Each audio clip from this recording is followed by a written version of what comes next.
Hey everybody, welcome back to another week of relationship management. We got my brother Mike here. He's gonna continue with his story and to help inspire us, encourage us, and give us some tools on how to navigate. Mm-hmm. And of course, we understand that his context is his back was against the wall with being attacked with cancer. I would like to say this in our context.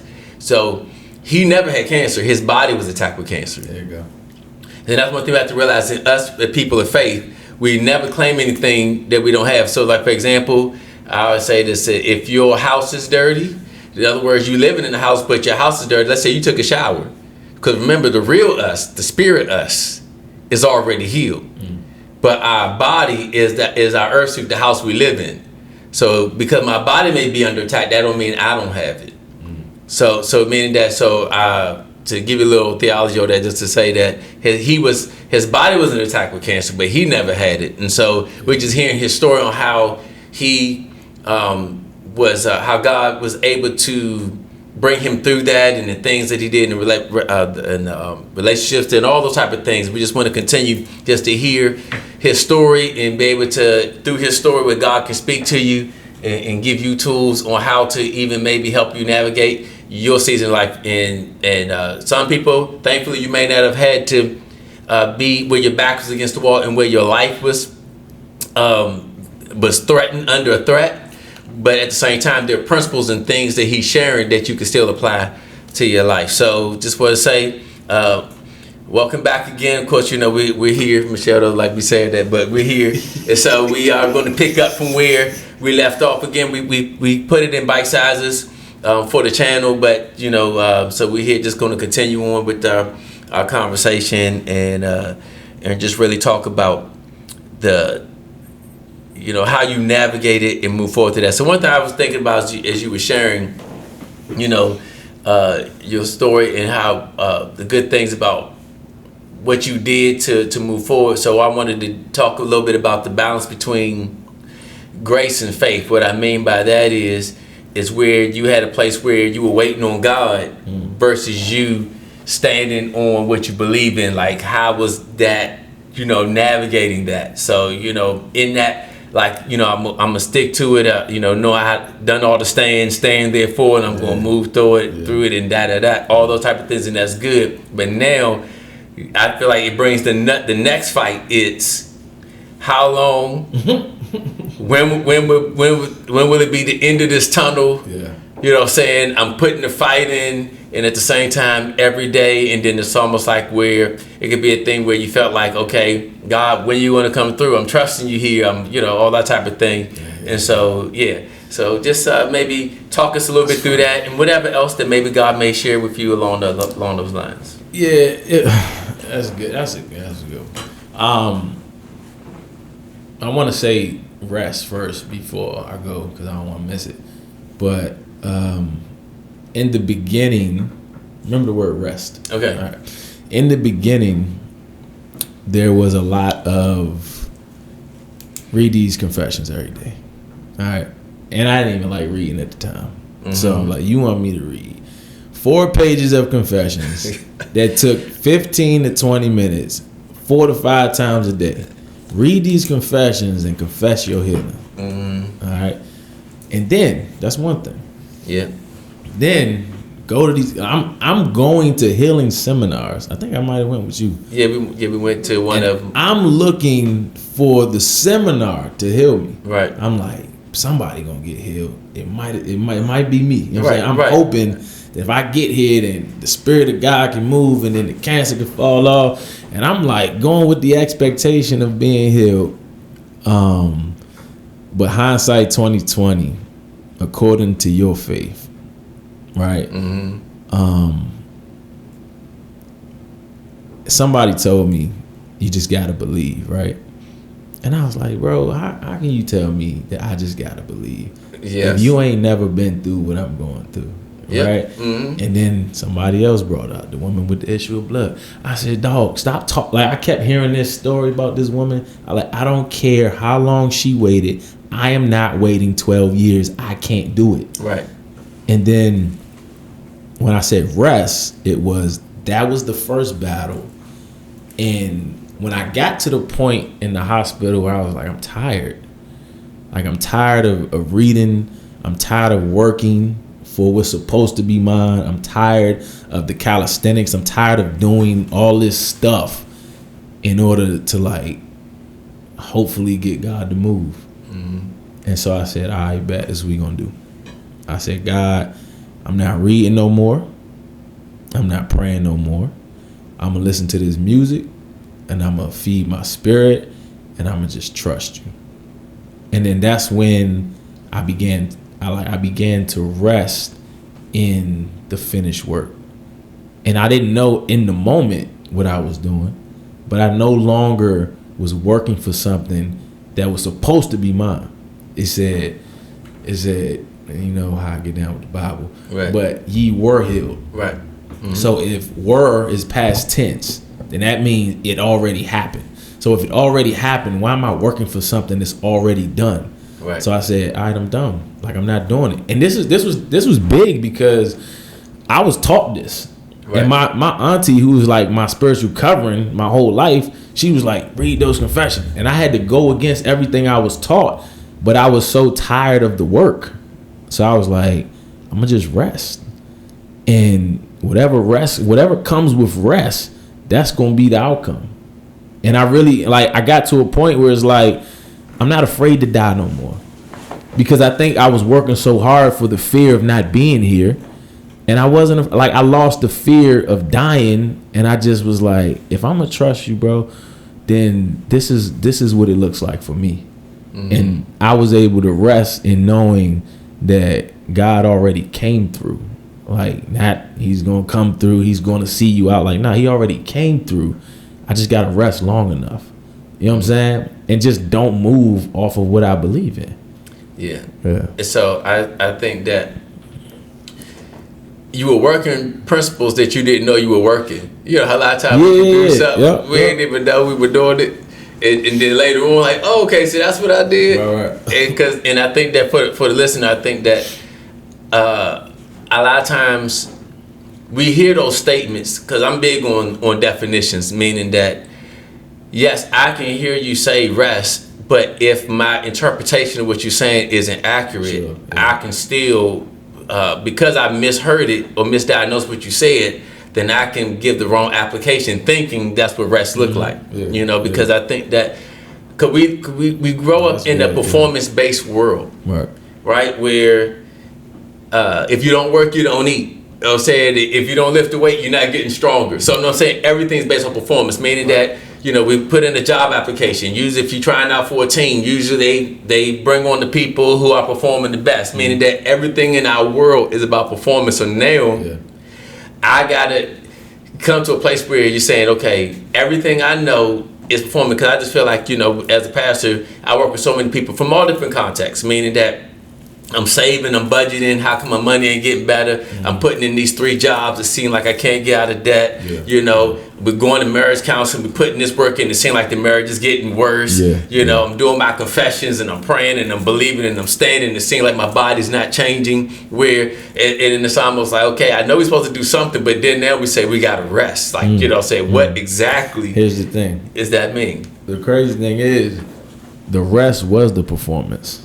Mm-hmm. And I say that because once I understood that, and like you said, hindsight, you understand that you were applying principles. Like, once I understood that I was standing in my victory, that was the performance. Mm-hmm. That was me saying, okay, no longer will I worry. Cast your cares on me, for I care for you. No longer will I worry about if I'm gonna make it out. I'm out. Right. So I'm resting in the fact. That's actual work though. Like, that ain't like nothing easy. I had to have that internal purging of my old way of thinking into a new way of thinking, and really understand that, yo, he's not gonna leave me. And no, like, and that's the performance part is actually surrendering, like, everything that I am, everything that I know I can be, like the vision that, like, okay, here we go. Without a vision, the people perish. Right. Resting in the vision. Mm-hmm. Here's the thing that, if you want to make it practical, I had to see myself outside of the hospital as well. So I was resting in my future as well. I was resting in my children that weren't here, in my wife, in my family. I didn't know I was gonna start a business, but I was resting in my future. I said, I'm not leaving at 25, bro. I have so much more to do that I refuse. You said it the other day when you say enough is enough. Like, I refuse to die. So I chose to rest in victory. Didn't know, like, and that was the thing. It was like, is it gonna work? I don't know. I don't care. But I'd rather rest here than do all the work and be tired. And like, 'cause I was my body was under enough stress and pain that I was done. So I believe the rest is the performance. Because, like you say, we operate from victory, not for victory. Right. And I was talking about that this morning. When you know it's yours, what you do comes out of what you know and who you are. And you're not doing it to get it. You do it because that's who you are. So if I'm already victorious, why am I fighting or trying to win a battle that's already won? Yeah. And I think that makes sense, though? Like, that makes total sense to me. But I'm saying, that's why I want to, I guess, try to articulate it to the listener, people who are hearing it. Yeah. And so to, I guess, articulate it from maybe a biblical side. Try to keep it practical, of course. But so in what we're saying, the things being revelatory and stuff like that. Number one is see, the problem is a lot of times our theology and how we learn God coming up. And it puts us under performance-based theology. So in other words, I'll give you an example, like what you just said, like when we opened up the first session, and I've been there. See, I grew up learning that your behavior purchases your blessings. Right? So meaning that if you live right, then good things gonna happen. If you live wrong, bad things gonna happen. Right. So now I'm already under this I have to work for good things mentality. So now when I'm in certain battles, that theology is feeding how I'm processing my situation. And so where now it's like, without you even realizing it, like we all do, and I said we all probably been there, to where you get to a place where learning what does resting really look like, and you articulated so well. Basically saying was that the work was you coming to a place of just saying, you know what, whether this works or not, I just made a decision to see myself already healed. Where versus me saying I'm not, but I'm going to purchase it with my work. I'm gonna confess. Like, in other words, it's basically, and that's people understand, is that when we come to a place of when we start from the I am not. See, God says, tell him I am that I am. I am healed. We have to start from I am. A lot of times we don't start from I am. We let the doctors, when we move into the natural, we start from where I am not. Tell you what you are. Right. I am not healthy. I am not free. I am not delivered. So we say he has delivered us, but we start with I am not. So once we start there, it already puts us at a place of performance. Now I gotta, since I'm not healed, but I know God wants me. See, that's the trick. God wants you healed more than you want yourself healed. Right. So since I'm not, and I know God wants me to, so let me go ahead and put this work in. But the thing is, it's like growing up, you do that, and then you see little wins because you're still like doing the practical things and operating with the law. So now you're like, all right, yeah, because when I do live right, I do get blessed. You know what I'm saying? Right. And then when you hit real life and you come with that theology, it's like, well, why it ain't working? It's like, what? It ain't supposed to be nothing to work. And you know then we say things like it's not fair. Oh yeah. Why? Because it's the thing about it. If you putting in 40 hours of work, 40 hours, and I don't know, let's say you're getting paid $10 an hour, hypothetically, which is what, $400 for the week, right? So then let's say they pay you $200 at the end of the week. That's not fair. The agreement is you pay me $10 an hour for 40 a week, right? So if I'm putting the work to do good, and I'm getting this negative outcome, it's not fair.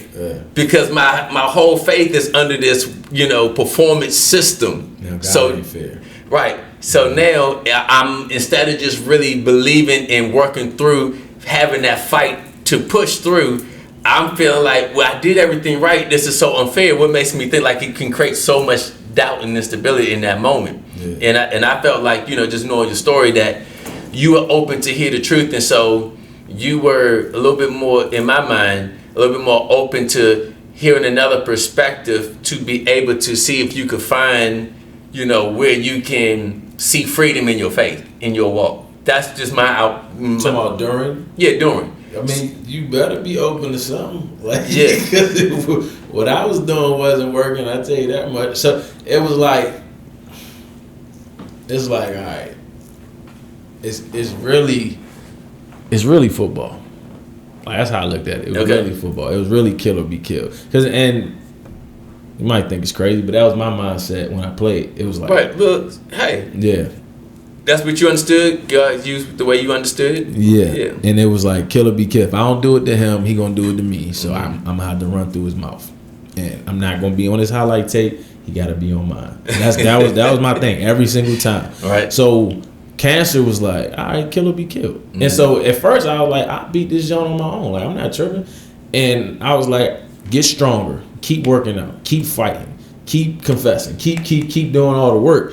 And then the kill or be killed was like, I ain't gonna work. It ain't gonna work here. Mm-hmm. You know what I'm saying? Like, it ain't gonna work here. So, all right, well, what will work? So now I'm looking for things that will work. Even went the holistic route. So when I went the holistic route, I stopped the chemo for like 4 months. Okay. And I'm looking for, because it was like, it was doing more to me. It was doing damage. Like my lungs would get filled up with fluid. I couldn't breathe, couldn't walk up the stairs, couldn't shower. And they would drain like 2 liters of fluid like every other like week or something like that. Yeah. So I would be in the hospital for the chemo. Then I would leave, can't breathe, go back in the hospital for the fluid. Then my blood pressure was up, so they wouldn't let me out. Then I go back to the hospital because I ain't no rest. I was like, man, I gotta do something else. So I did the holistic thing. Did that for 4 months. That didn't work out. It was crazy because when I did it, I felt like my body was like healing, right? And then one day the symptoms came back because the chemo took care of the symptoms. So like on the last half of the race, I was like, I'm gonna do this holistic thing. So I felt like my body was good. So about 4 months later, I'm taking like, all the stuff, all the holistic stuff. And my symptoms come back. And I'm like, hold up, bro. And I was like, maybe it's mental. I was like, maybe, it's probably mental. And then that was one night, like the symptoms was cold sweats, itching all over my body, and fatigue. And I would fall asleep at the wheel. It was crazy. I'd be driving, and I thought it was because I was working out a lot. I was doing a lot. Fall asleep at the wheel, wake up, fall back to sleep. It was dangerous. It was really dangerous. Yeah, of course. So I get to doing that again, and I'm like, no way. And I called my holistic doctor, and this guy didn't pick up. And I leave a message, I text him, voicemail, nothing. Ain't respond to me. And I'm like, hold up, because we paid him, right? We did all this stuff, and we were communicating like every week. And what I said was like, hey, my symptoms are back. I don't know what's happening. And I just never got a response. Mm-hmm. To this day, never got a response. Okay. And I was like, so now what?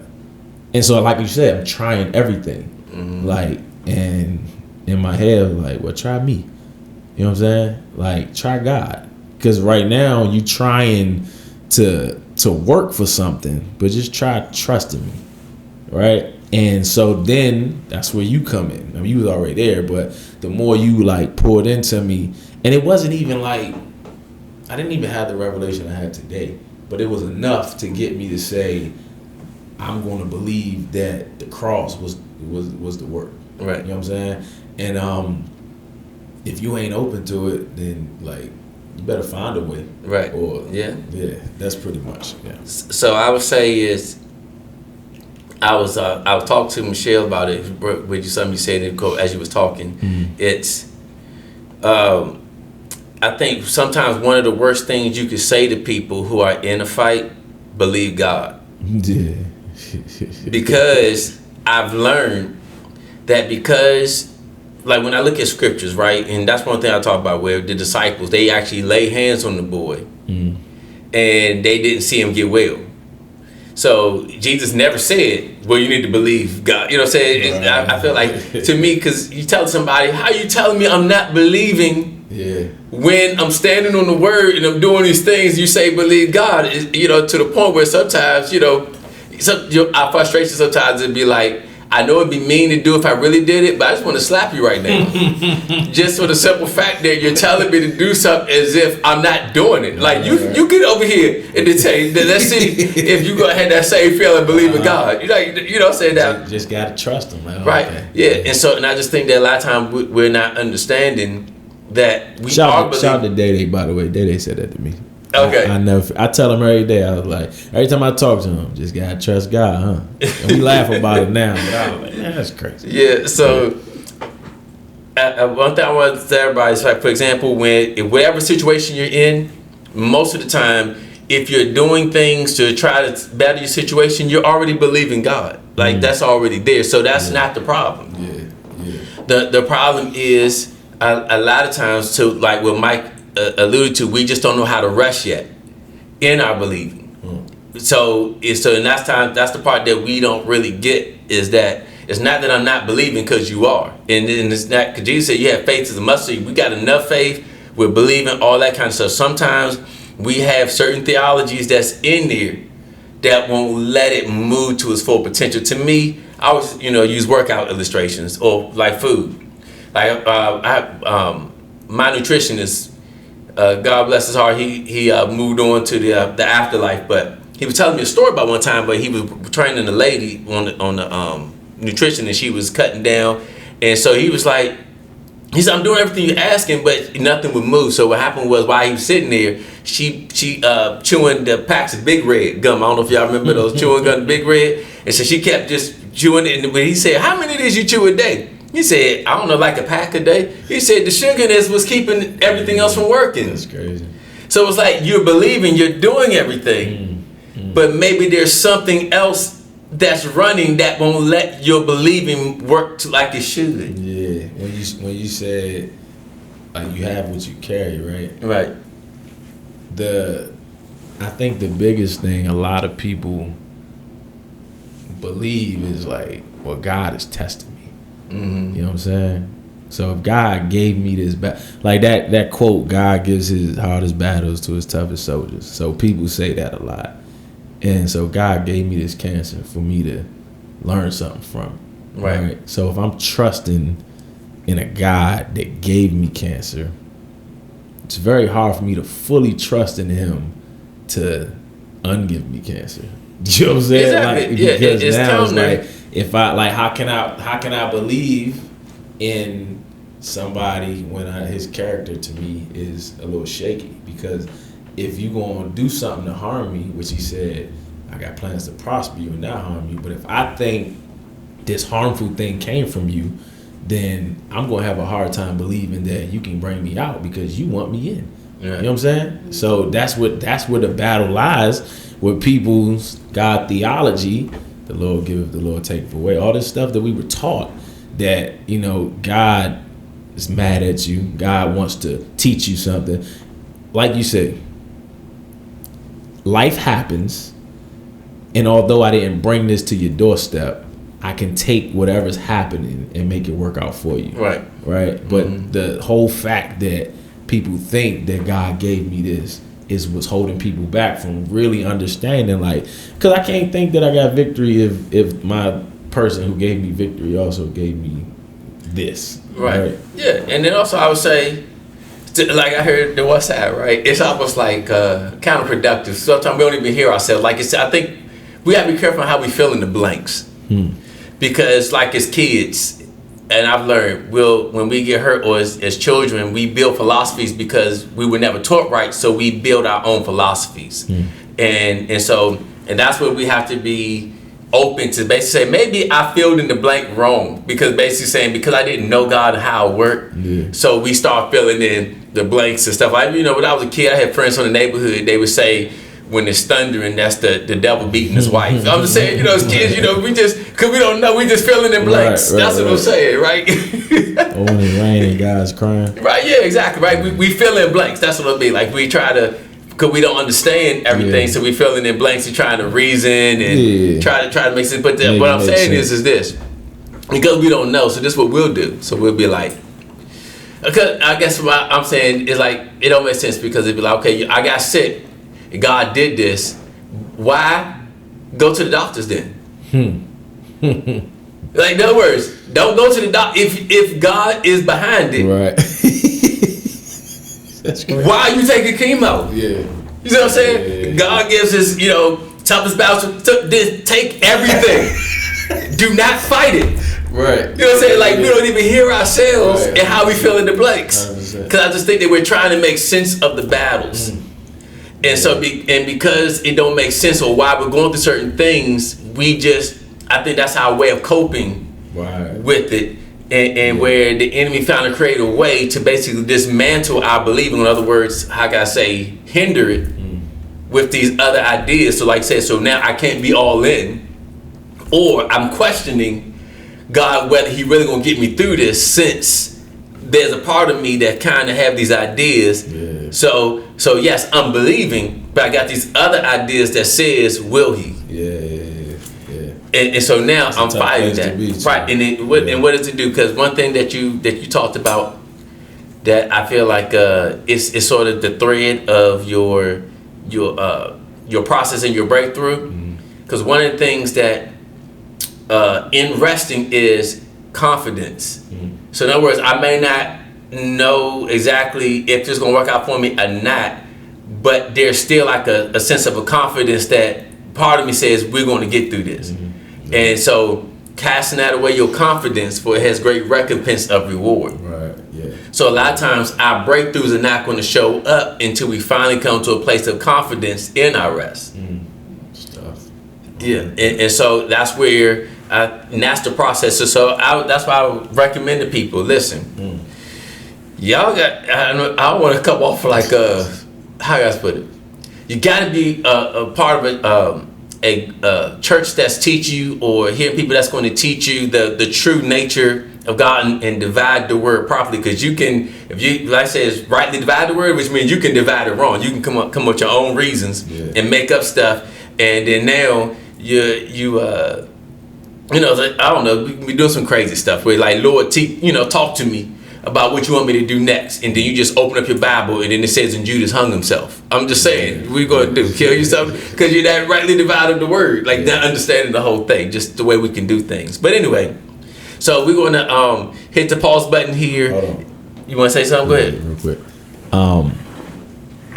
When you say cast not away your confidence, and in other parts of the word, when he says fear not, the reason, like, God would never have said it if something wasn't coming to shake the confidence, if a battle wasn't going to show up that was a little scary. Yeah. Right. So if he said it, then understand what you're feeling isn't abnormal, but just refer back to what he said. Like, just refer back to the word, cast not away, for there's great recompense of reward. So if I can keep my confidence, then I can get to the reward that comes with the keeping of the confidence, right? Yes. And I think a lot of people, like, we don't embrace these feelings because we're not supposed to be fearful, right? We're not supposed to be weird. But if you're feeling it and the word says it's coming, then understand you're like one step closer to what's coming afterwards. You know what I'm saying? So I just wanted to put that out there for a lot of people. When I talk to folks, it's like, how do I deal with the fear? Deal with it. Walk through it. So question I'm happy to let you answer this, then we're going to pause it and we'll pick it up for the next session. Is this? So where would you say you get your confidence from? Like, what do you feel? What do you believe, or I don't say believe, but what fuels your confidence? So you know what I mean, to tell somebody else to say. Yeah, it's my perspective about who I am. Since I know that I'm made in the image of God, That's all the confidence I need. Knowing who you are. Yeah, Okay, because I know who I am. It's like can't nothing defeat me, and I got a pretty cool battle under my belt. You know what I'm saying? Right. Defeated the lion, defeated the bear. Like that. Those current battles, I always say like a warrior's scars represents every battle he's overcome and every war that he's fought. I got scars that let me know that my God is able. I got scars that let me know that I'm strong enough to get through anything. And just being willing to walk through the fear in faith and seeing what happens on the other side. Now that I know that, it's like, what can I not do? You know what I'm saying? Yeah. So to cap it up, to sum it up, this is what I would say. It's to build your confidence, you have to rehearse your victories and not your pain. Yeah. Because I think a lot of times we rehearse our pain and our hurt so much, it robs us of our confidence moving forward. Yeah. But if we can find a way to rehearse our victories, like you just said, it fuels your confidence. Like, because I'm putting more intentionality into, like David said, he was with me with the lion and the bear. He rehearsed his victories. He had some painful situations. His dad rejected him. His dad didn't even bring him to the house when he was anointed to be king. He didn't rehearse that. Right. He rehearsed. He was with the lion and the bear. And I think sometimes we have to remember that when we're going through things and where the enemy seems like he's trying to rob us of our confidence, if we can remind ourselves of the victories that God has brought us through. Yeah. So I thought that's good. But anyway, we're going to hit the pause button here. And so, like, again, stay blessed by the best. And we'll see you here next week.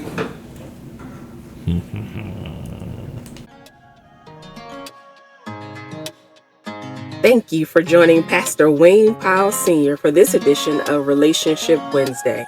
We hope you enjoyed this episode of After I Did. Let's keep the conversation going by leaving your questions and comments in the chat. We also invite you to like, share, and subscribe to this channel. And don't forget to click the notification bell so you are reminded to join us next Wednesday as Pastor Wayne continues this discussion of After I Did.